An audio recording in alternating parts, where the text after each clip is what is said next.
Lots of coffee. What's up, you guys? Welcome to episode 30 of the First and 10 NFL New York Jets podcast. We're welcoming in this morning our brother Marco, a big 49ers fan all the way from Italy. How are you, brother? I'm good, guys. Thank you for having me again. And how are you this morning, brother?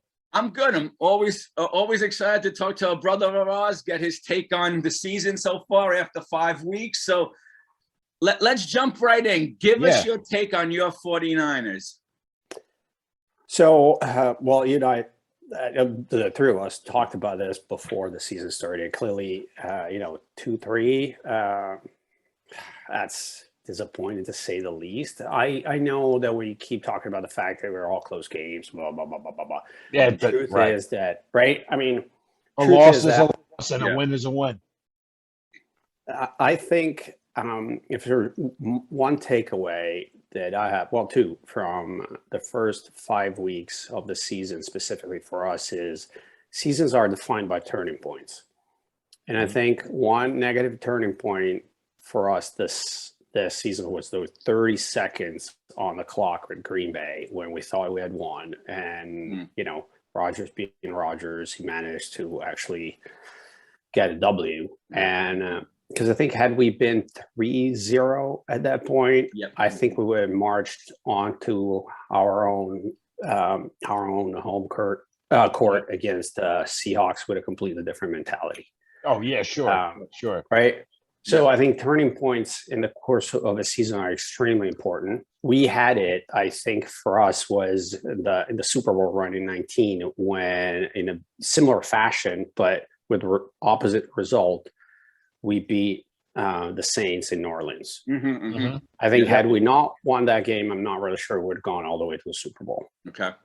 Yeah. So turning points are critical, even in a long season. Two is I think the NFL is moving more and more towards, as we know, a quarterback heavy league where QBs are more protected and everything, but also because I think if you have someone like Rodgers, Wilson, Mahomes that can really air it out, the number of times you get a DPI that is close, debatable, that ends up being in the favor of the receiver is such that if you keep playing the way we've played for the years with a lot of short yardage and dink and dunk that Jimmy is known for, I think you miss a lot of those opportunities. Those are my two, I think, aside from, the whole QB controversy, who starts, who look between our two quarterbacks. I think those are my big takeaways there to go a bit beyond the situation with the Niners. Speaking of that, what did you think of Trey Lance? I think he's a phenomenal athlete. At this stage, it's tough for me to see something more than a new version of Kaepernick. Because clearly, I mean, the guy runs hard, is a freak athlete. Oh, yeah, sure. Right? There's so much zip in his throws that if you're not prepared as a receiver, it's going to take your fingers off. Wow. Right? But it's clearly very raw. Right? Yeah. His ability to read defenses, it's just... And to be honest with you, I don't know if it's just 1 week of prep, what the game plan was. So I think we need to see him in more games for me to really. Absolutely. How's Zach doing from your perspective? Up and down. I mean, I don't know. So far, I don't see what was worthy of number 2. Yeah, but it's early. I have a few questions for you, Marco, but I want to go back to something you said about the quarterbacks and the penalties. It's interesting that you brought that up. And you see, you could tell you're a fan because what you're saying is what we're seeing and hearing on football talk shows. They're making it easy for the quarterbacks to play till they're 40 because it's become flag football if you're a quarterback. Yes. You look at them cross-eyed, you get the flag. Yeah. One example that we saw was last week, our guy Quincy Williams made a clean hit on a quarterback. textbook style hit. Textbook. They called the roughing the passer. Yes. We saw the other night in the Chiefs game with Buffalo where I'm drawing a blank on his name. Josh Allen kind of jumped into the hit in a sense because he's trying to get out of the way. And the way they landed, it looked like the Chiefs guy put all his weight roughing the passer, kept the drive alive. The other thing I don't like is that these quarterbacks know if I heave it downfield in a crowd, there's a good chance it's going to get a PI. And it's ridiculous. Let's get back to playing football. Yes, we want to keep the players safe. We want them to have longevity in this league, but let's not make it flag football because, and the other thing is there's no consistency. They can call a PI on one play, and it can be the exact same thing the next time, and there's no flag. So, I mean, there's no consistency. And I have to say, the officiating has gotten, I think, worse rather than better. Just against the Cardinals, forget about was that a bad call in favor of one team or the other? When you have refs that back-to-back throw a bunch of flags onto the court and then like 2 seconds later said there was no foul on the play. How do you get like 4 flags thrown and then you guys huddle up and decide that was forget it. You've stopped the clock, right? You've broken like the flow. I just rather than better, I know it's getting more and more complicated because the game is getting faster, guys getting bigger, they're getting smarter, whatever. But at the same time, there's just like 250 of you out there, and plus the ones up in the sky, and we still have this. I'm very frustrated from that standpoint. And I mean, I could be wrong, but I think gambling put maybe But here's the other thing. Because let me tell you, sorry, Greg, but let me tell you, the other night, they went for 2. Why? I did not get that at all. Yep. Why? Yeah, I'll tell you why. Because the spread was 6.5. That's why. Really? And all the money was probably on the Bucks. So let me say something to you, Kevin, just on that theory, and we're speculating. Of course, I don't want to get anyone in trouble. No. When you see a coach do that, you start to think Pete Rose. I mean, I don't want to be an idiot and get a team in trouble. No. But it just. That's a good point because I tried to go with maybe they think that it's easier to get 2 plays and get 2 kicks, 2 field goals rather than going for another touchdown. But what if you miss the 2-point conversion, you're back in the hole. You still need the 2-point conversion somewhere down the line. I maybe because I'm old. Maybe where had you? I would have went for the tie. Of course. But these are the new age coaches that us oldies aren't used to yet. We have to get used to these new age coaches who are going to go for the 2. Right. I wouldn't have went there. I would have went for the and listen, he got it. So this whole thing is moot. But it's like I thought the same thing too. Like, is there a bet going on here? If you were watching the game, even Aikman says, "I don't get it. I don't get it." Well, exactly.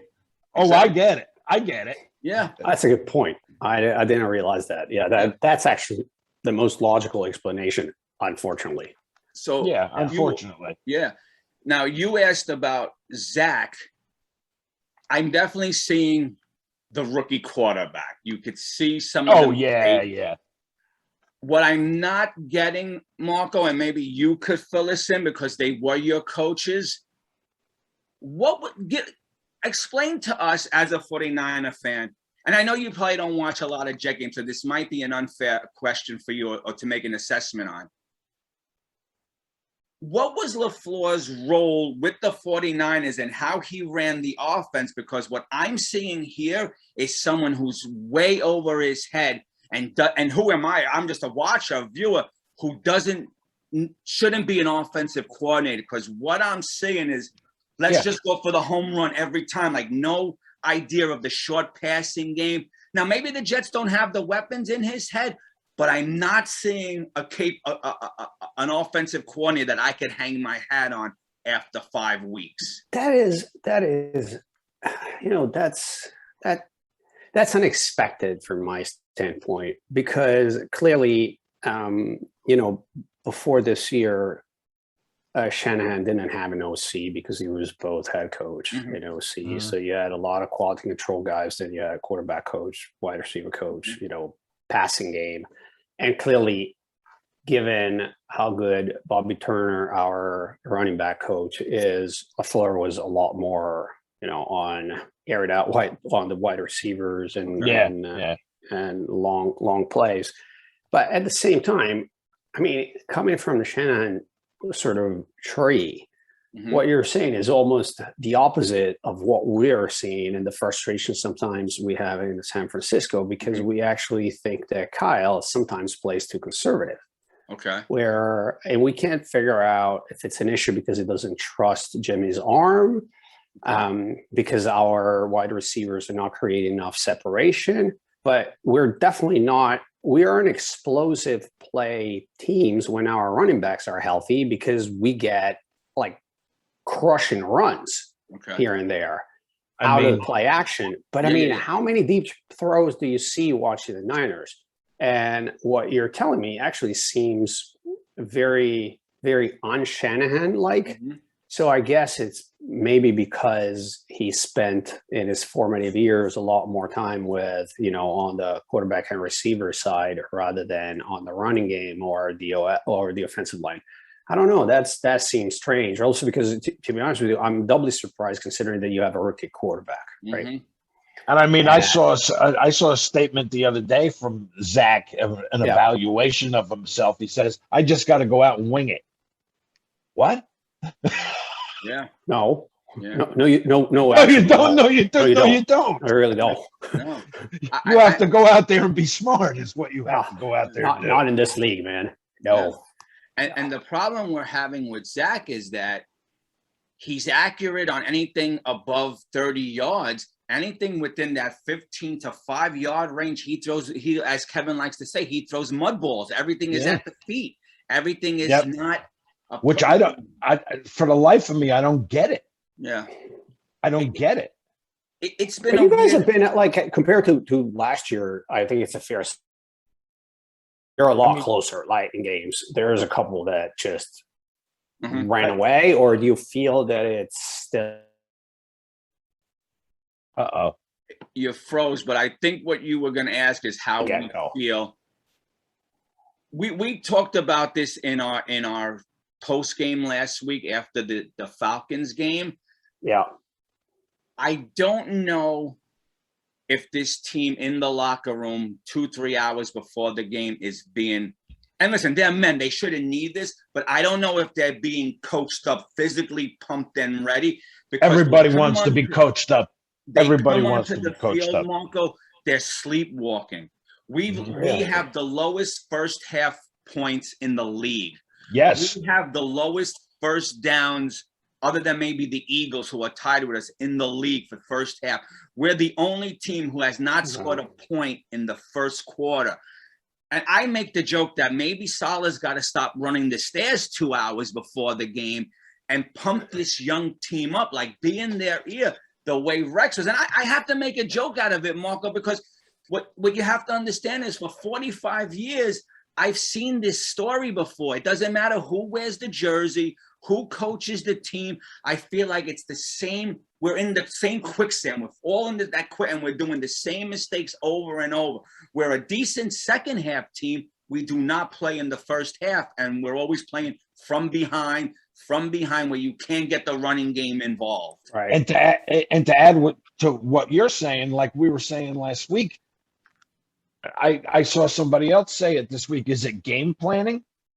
I mean, halftime adjustments are one thing, but you have to have a game plan coming into the game. For that first half. Now, are you inferior in that? That's what I'm wondering. Is that the reason for the slow starts? Because you come out halftime because you've had a chance to go in and see what they're going to do. You've made your adjustments or whatnot. Yeah. But coming into the game is where you're lacking. And you know what? We've had the same issue. That's on LaFleur and Saleh, in my opinion. We've had the exact same issue, except for the first game with the Lions. Okay. we came out against Philly, where I still don't know how we managed to finish the first half up 10-7. And it was all mainly because our D was amazing. And I think Philly was a little too aggressive in a couple of situations where they should have just taken the score. Okay. Same thing against the Packers. I mean, all of a sudden we had an amazing second half, but we lost the game in the first half. And against the Seahawks, I mean, our defense held Russell Wilson to a total -6 yards in the first 20 minutes. Wow. And we scored 7 points because it gets, and I'm sorry, Seattle is solid, is very well coached, but this is not the Legion of Boom anymore, right? Yeah. No, right. It's a good, solid defense because Pete Carroll knows how to coach defenses, but it's far from being, it's not a juggernaut. They don't pummel you.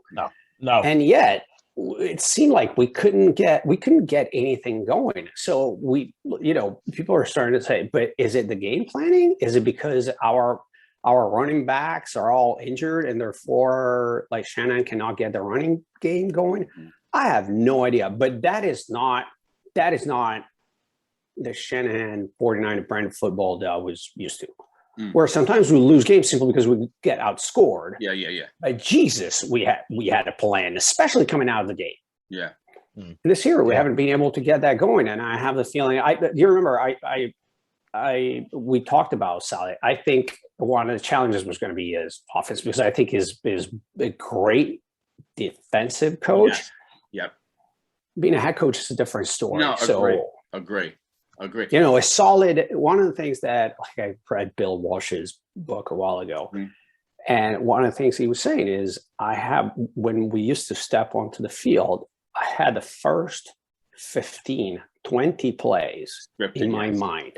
That's what I'm talking about. Yeah. That's what I'm talking about. But let me ask both you guys a question, because we were talking about, I think it was off camera, we're talking about like the new age quarterbacks and going for 2-point conversions.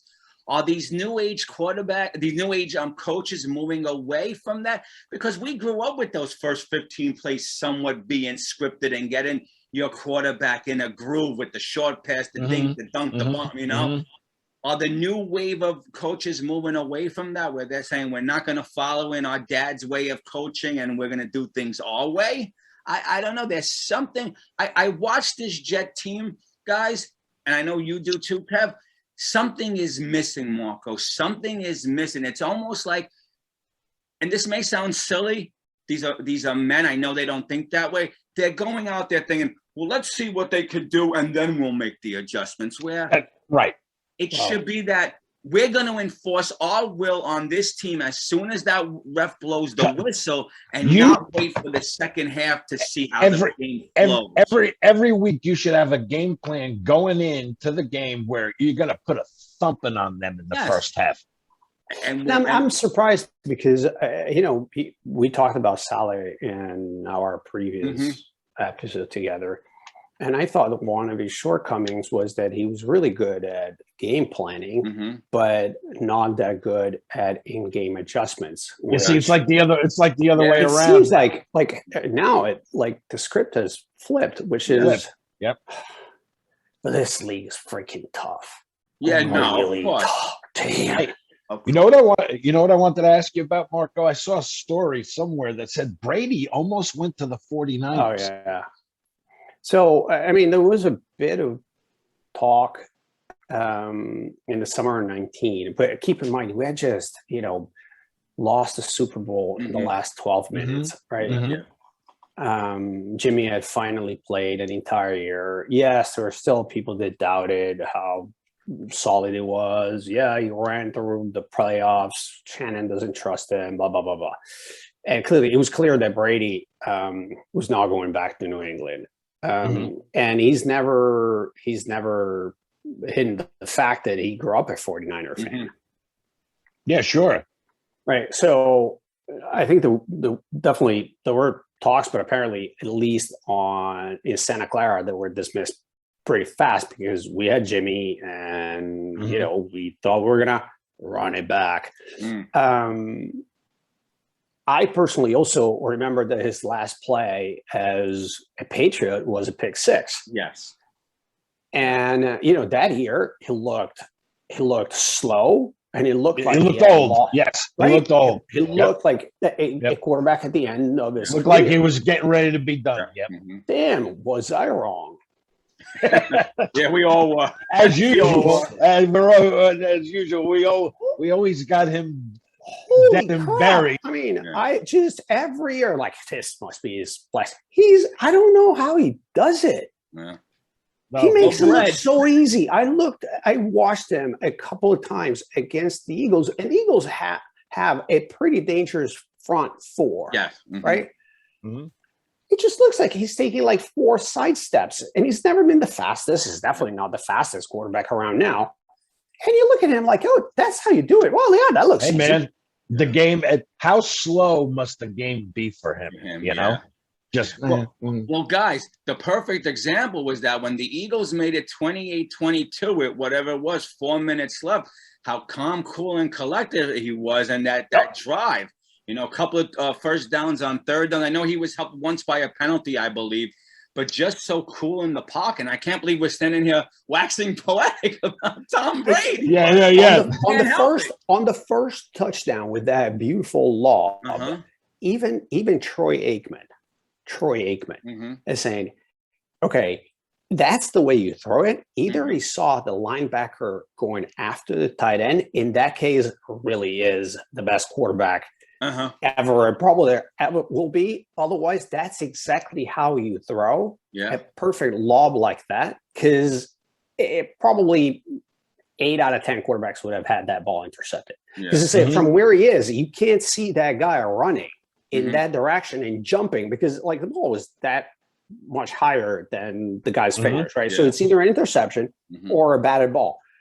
It's just this is coming from Aikman, not from Marco, right? So sure. You take it, of course. The only other person I saw this year make a throw like that was last week that Aaron Rodgers made in that Bengals game, where he threw that ball so perfectly over the jumping linebacker, perfectly into the pocket.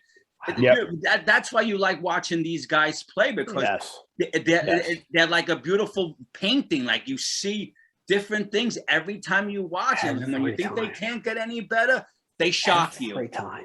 The only thing that I find really annoying with Rodgers is that whenever something goes wrong, he seems to be pissed at his entire team, people on the stands, the refs, people that are watching him home. Dude, it's just not fun.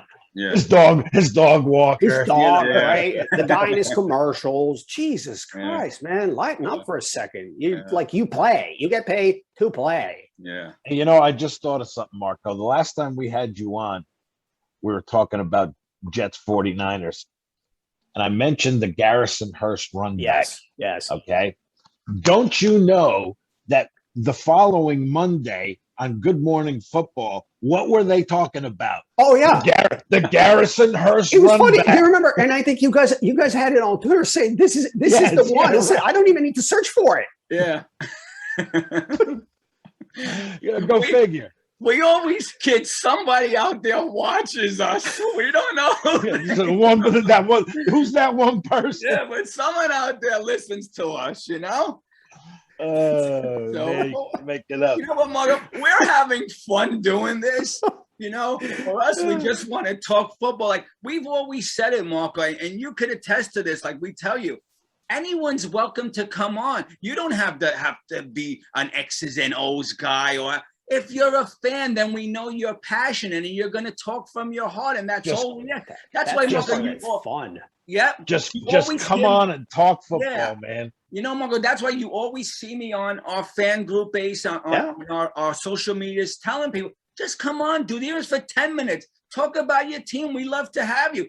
I don't know any more than what you do. We're even. We talk from our heart, and that's what we tell people. Just and it's fun. And it's fun to learn about other teams. Yes, definitely. From a fan's standpoint, but clearly you can imagine. Like I know the 53rd guy on our roster, right? but probably if you ask me about the other teams, well, my division a bit more, but then there's others where I know 11, 12 players, and hearing from other fans is a lot more interesting. And you see, Marco, what you just said.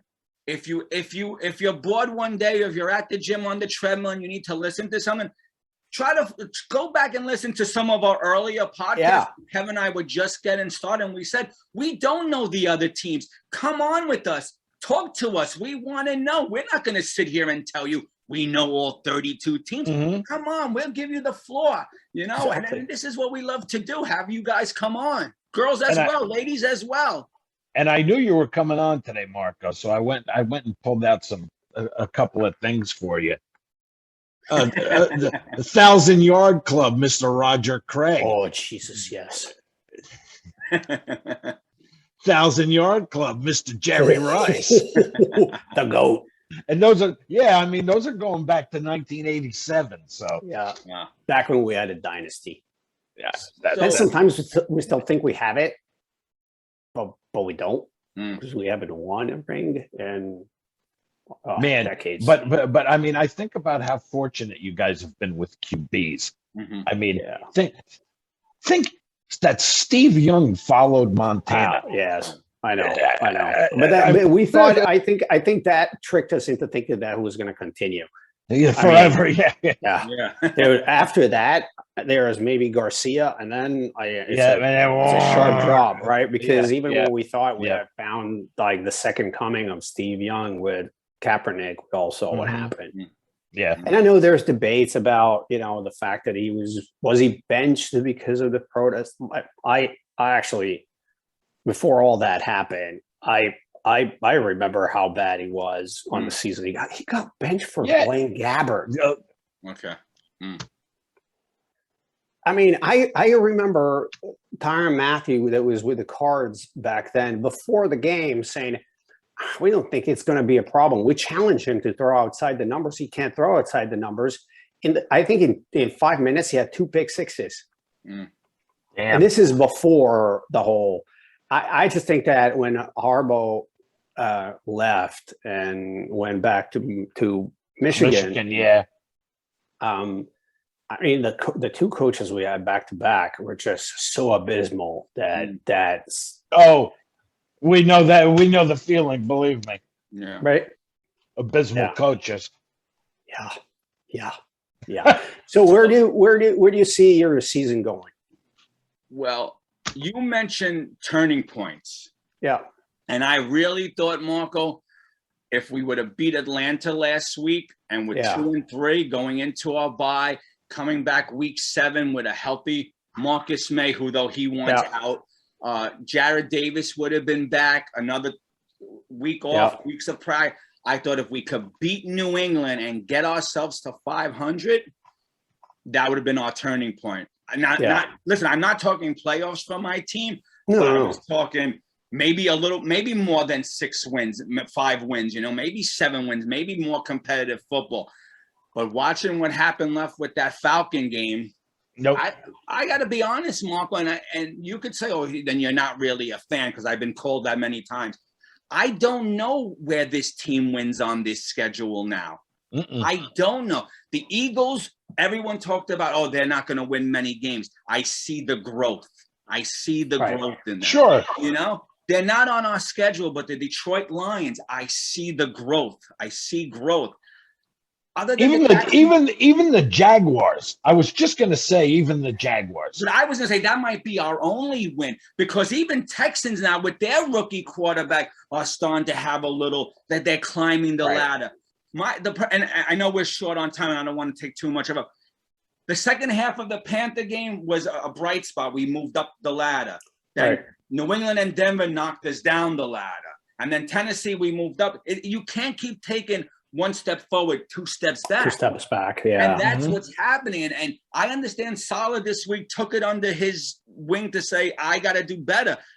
This whole team, enough with the grudge against Mims, if there is one. Enough with Elijah. Find these 2 young players a way to be the main focus. You have 5 wide receivers who are decent weapons in our minds. Get them in to figure out how to set these 5 guys up. the more weapons you could put out there, the D-backs can't double team everyone. Someone will turn up open. I don't know. This is why I asked earlier about the coaches in your opinion. I have to say, though, on a bright note, coming out of the bye, we are 12-11, so we have won at something. Yeah. Who are you playing after the bye? Take a guess. Oh, the Pats. Yeah, you said. Oh, geez. New England. In New England. In New England. So can you say? Yeah. Can you say 1 and 5? Well, let's hope not. Marco, real quick. Yeah. Now, I don't know if you have the 49ers schedule in front of you, or like me, you have your team schedule to memory. Okay. Now that you've seen your team for 5 weeks, how are they going to fare the next 12 weeks? Are they going to be sailing ship or barely 500? So I think the schedule is going to be, I think, the 3rd or 4th or 5th easiest in the NFL from here on out. Okay. I think coming out after the bye, we have the Colts that have been struggling, although I am sure that the Forrest Buckner has a bone to pick with the Niners, so he'll do his best to crush our quarterback. Right now, both Jimmy and Trey theoretically are injured. Okay. Trey has a mild knee sprain, and Jimmy is still working on his calf. My sense is that Jimmy will start again. Yeah, that's what I saw too. Yeah. Right. So if we beat the Colts, because we have a couple of games where we can sort of get back into a groove, I think we'll try and still fight through to the playoffs, because you never know, right? Yeah, no. Things might change. I mean, you see like the Seahawks without Russell for a while are 5 weeks. 5 weeks. Gino time. Yeah. As they would say in Boston, it's Gino time. Good luck with that. I'm only asking that question. I know it probably sounds like an oddball question, because last week before the Falcon game, Kevin and I were waxing poetic that at least I said to Kevin, if we could beat the Falcons and go 2-3, knowing what I know after 5 weeks, I'm not that impressed with the Patriots. We owe them. Maybe I was wrong on the Bengals. I spoke too soon. I said I wasn't overly thrilled with the Bengals. The Colts didn't wow me. I thought there were some wins that we could, pop in there. But then laying the egg against the Falcon team, and I know you got to give Matty Ice props. He's a vet. But that's a game we should have won. Yeah, but man, we knew the egg was going to be laid. Yes. We As knew Jet fans, we kind of thought that. Yeah, I think from our standpoint, if we get back in a bit of a groove of the next couple of games, I can still see us finish with an 11-6 record. Again, always, as we always say, assuming no major injury, because clearly everything cracks out. We lost our star cornerback after 3/4 of a season. So I can't even imagine being 11-6. I can't even imagine. Look at the past 5 seasons. I've only seen it once, right? So I think if by any chance we lay another egg against the Colts, at that point, what I would do is the Jimmy Garoppolo era is over. Let Trey play. Yeah. And I know it's tough for a coach to give up, because they will continue to say the season's long, blah, blah, blah, blah. But truth is, we are in the same division as the Cards and the Rams. Yeah, 2-4 might be a death null. Yep. Right, Marco. Because even if we play lights out, chances are, we need to beat the Seahawks in Seattle, and that's always tough. They have our number. They've had our number for the past 10 years. Yeah. And then it means that we need to beat the Rams twice and the Cardinals again. I mean, it's just I struggle to see it. Okay. If we get a little bit into in a bit of a groove, then I can see like beating the Cards at home, like splitting with the Rams, and then depending on how healthy Russell Wilson is, because if Gino's still there, then I think we stand a chance in Seattle as well. Otherwise, just let the rookie play. Yeah, just let him. Yeah. I wish we had some more time with you, because I had I had some questions for you, like just thoughts on your rookie of the year, so that we could write these down and then visit you in 6 weeks again. See how they come out. Yeah. I have a suggestion. Okay. Shoot me an email. Okay. Or a DM, right? So that we have them, and then in a few weeks after we've had another bit of football, we can talk about it, and with a view on exactly rookie of the year, defensive player of the year. Excellent, right? Excellent. And see what the playoff picture is going to look like. How's that? Cool. Yeah, definitely. We definitely want you to come on later in the season where we could talk playoff picture and give you an idea. Yes. We always love having you on, and we say to you, tell other people, tell your friends, whoever wants to talk football with us, come on. So we can hopefully join in on your euphoria that your Niners are 11-6. Because or the depression because we're 6-10 going into the last game of the season. So at least your season won't be over by Halloween. Well, guys, it's always a pleasure being on. Yes, thank you, my brother, for coming. A lot of fun. Take care. Take care. You too. Bye. We'll talk at you later in the season, Marco. Absolutely. Thanks a lot, brother. Bye, guys. Brother. Yep. Have a good one. You too. Yep. That was always fun. Great having Marco on. That was always. That was fun. That was fun. Always. Yeah, I don't have a lot of Jet news, so I'll just spill it real quick. We cut Sheldon red wine. Yep. May bitching about a trade. Yeah, let him go, Kev. I hate to say it because I like him as a player, but you don't want to be here. Goodbye. You got to go. Yeah. Adios. Yep. We signed a Drew Smith, the practice squad, 4th round pick from the Vikings in 2019. And basically that was it. It's been a quiet week. Week. So same here. Yep. Okay, that's brother. It on that front. I take it they're going to cut us off in the next. Yes, of course. Of course they are. Should we just call it a day, or should we come back with our picks for week 6, or want to skip it? It's up to you. Yeah, no, we'll come back. Okay, sounds good. I'll see you on the other side. See you in a minute. Oh man, should be fun. Yes. Hey, you had a great week last week. You had a great week. What's up? We're back. So what were you saying about picks last week? You went 11-4. Look at that. Yeah, 11-4. You trail me by just 6 games now. You're on the rise. You're on the rise. Let's go. Are you ready? Do we have any other Jet news? Anything? Nothing? Just quiet. Very quiet. Yeah. Very quiet. Just that Maye wants a trade. Yeah, let him go. We're 12-11 coming out of the bye. Like I said, at least we can win at something. Yep. At least we have a winning record for something. Yeah, we signed an O-lineman to the practice squad. We mentioned that. Yeah, nothing else to say. So let's do it. Let's get right into the picks. Yeah, let's go. We start off right off the bat, back in London. Your favorite Miami Dolphins versus the Jacksonville Jaguars. Where you going, Kev? You're going to give Jacksonville their first win? I'm going to give Jacksonville their first win. Okay. I'm going to tell you, I'm rooting for Jacksonville, but I think Miami turns it around this week. I just don't see – there's just too much headache in Jacksonville.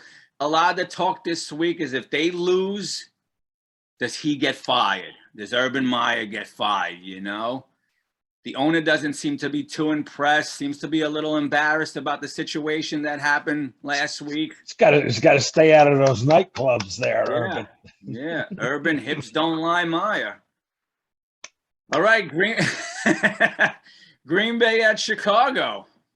Oh, this is an easy one. Give me the pack. The pack is back. Yeah, I got that as well. Cincinnati at Detroit. I've been watching Burrow the last couple of weeks. I can't go against this guy. Kid's got moxie, man. Give me the Bengals. They're starting to heat it up, huh? Yes, they really are. Watching their coach the other day on his press conference, and he was in tears and he was emotional, and I don't know if this fires his team up and at home. Yeah, I don't know. You know what, Kev? Just I think Cincinnati. Let me put it out there. I think Cincinnati's going to win. But, to have fun with it, to have banter, to, joke around. I'm going to take Detroit. What the hell? I'm going to take Detroit. Let's have a little fun. You're going Lions. Okay. Yeah, I'm going to take Detroit. All right. Let's go. Houston at Indianapolis. That's an interesting game. Okay. Any letdown from the way the Colts lost to the Ravens on Monday night? Was that Monday night? Yeah. In such a heartbreaking way to have a 22-9 lead, I believe, going into the fourth quarter. I think they'll be fired this week. I think they'll be fired up. Okay. I'm taking the Colts. Yeah, I got them too. I was just curious to hear your take on that. Rams at the Giants. Rams traveling 3,500 miles, whatever it is, to the East Coast, 1 o'clock game. I don't think it's going to matter. Okay. Give me the Rams. All right. That's what I have. All right. I'm putting you on the spot because this is somewhat your second favorite team I've come to know. Uh-oh. You like the Chiefs over the Redskins? Well, yeah. If they don't get off the snide now, it's going to – they fall to 2-4. It's pretty much done, right? The way the Chargers and the Broncos are playing. Yeah. Did you know that Mahomes is second in the league in interceptions? Wow, I did not know that. Yep. He only trails our boys Zach and Trevor Lawrence, who are tied for first. No kidding. Nope. I found out a couple of days ago. Wow. That was a wild stat because there's a lot of talk this week that Chief fans are aggravated. Well, did you ever think going into week 6 they would have won one game more than we did? No, I wouldn't have. But in watching them, Kev, and I don't know, I already hear the fan base screaming fire Spagnuolo. That's not a good defense. You almost have to score 30 points to win. When they hired Spags, the guy I wanted them to hire was Rex. Mm-hmm. You did say that. Yeah, because I watched Spags with the Giants, and I was never impressed with Spags. Yeah. So. I always felt he had that break but don't bend mentality. Like anything between the 20s heat, Right. And that can come back to bite you, though. Oh, yeah. I'm pulling for the Chiefs as well because I think the Redskins defense, which was a strong point coming into this season, is a big disappointment. Has slipped as well. Right. So I'm with you, and I'm taking the Chiefs. Okay. Let's go. Minnesota at Carolina. Are we going to get the Sam that we got the last interception-prone Sam? Or are we going to get the first 3 weeks, Sam, who throws will the real Sam please stand up? Stand up, yeah. Minnesota going to Carolina. I'm gonna ride our boy. Okay. Give me the Panthers. Yeah, I'm with you only because it is our boy and I want him to do well, but I think Minnesota wins. Okay, so you taking Minnie or what? No, I'm taking Carolina. I'm with you. I'm taking Carolina, but I think Minnesota wins, but I'm taking Carolina. Okay. Shoot. Now, here's where I wish the flex schedule started this week, because this, to me, is the game that should be flexed into the Sunday night game. The Chargers at Baltimore. That's a good game. Oh, yeah. That's a good game. But you know what? How do you go against Lamar Jackson, especially in Baltimore? You can't. And listen, all the negative that were talked about him, he's only a running quarterback. He's starting to prove people wrong. He could throw. And he's pretty accurate. We could have taken him. How does a player like that slip that late but again, Because how do you take Blair Thomas over Emmitt Smith? I mean, come on. Scouting. But anyway, I'm assuming with all your stuff, you're going to take Baltimore? Yes, I am. Okay. I hear you. And you are doing the same. You're doing the same. I think because it's in Baltimore, they'll win. But I want to have fun with this. We could pick all the same games, and I know. I'm gonna take the Chargers. What the hell? Let's have some fun. I do think Baltimore. I think if it was in SoFi, I think the Chargers would win in Baltimore with that crowd, and after that win on Monday night, yeah, gun to my head, Baltimore. But for fun, there's nothing riding here. It's just me and you having a good laugh. I'll take the Chargers. And by the way, I'm picking the bye over the Jets this week. Okay. That might get you some hate mail. You don't get the hate mail. I do. Bring it, baby. Bring it. All right. This is another good one. Well, at least I thought it was a good one. Arizona at Cleveland. That is a good one. But you know what I'm going to tell you? That the Cardinals take their first loss this week. Why? Give me a reason. Do you have one, or? Because the Browns, I think, have been a disappointment so far. Okay. And I think 3-2. 3-2. Well, yeah, but I mean, play wise, I get it.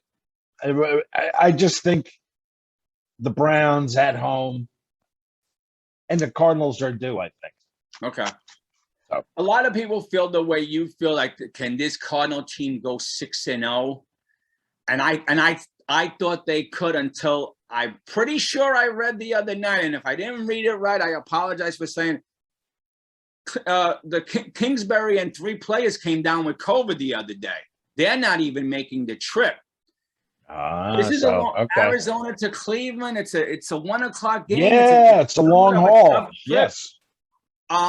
If it was status quo and there was no COVID for the Cardinals and this was just a regular Sunday game, I take the Cardinals. But with everything lining up against them, I'm with you, and I'm taking Cleveland as well. Absolutely. I'm taking Cleveland as well. You know what? I'm just so disappointed. I mean, Vegas at Denver. Yeah, what's up? What's up with the group? We didn't touch on the Gruden thing. Yeah, and you know what, Kim? I'll be honest. Maybe it's a wimpy way. I don't even want to discuss it. I don't even want to give it wings. I don't even want to. To me, that kind of talk shouldn't be ever in anyone's dialect, in vocabulary, in any walk of life, in any sport. You know what? For that alone, I'm taking Denver. And I don't want to knock. And I don't want to knock the Raiders players. They have nothing to do with it. I feel for them.